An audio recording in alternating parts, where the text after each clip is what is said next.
This is module number 7, Monte Carlo Simulation Modeling, for STAT 560, Applied Business Research and Statistics, and this is part 1.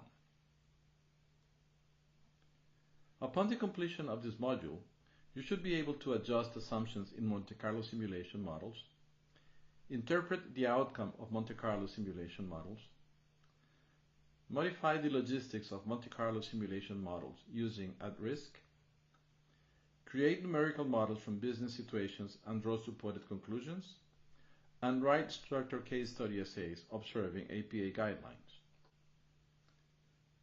Let's consider this challenge. We have a curve, and in this case is a mathematically expressed curve, drawn on a 10 by 10 yard square.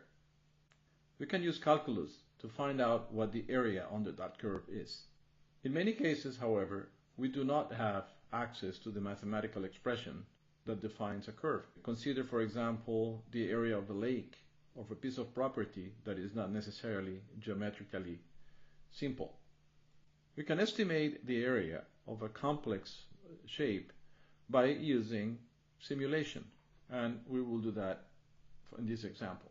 So if randomly we select 1,000 points that are distributed uniformly in this square of 10 by 10 yards, and we count the number of dots that fall within the area we're trying to measure, we can estimate with a certain confidence level the area under that curve.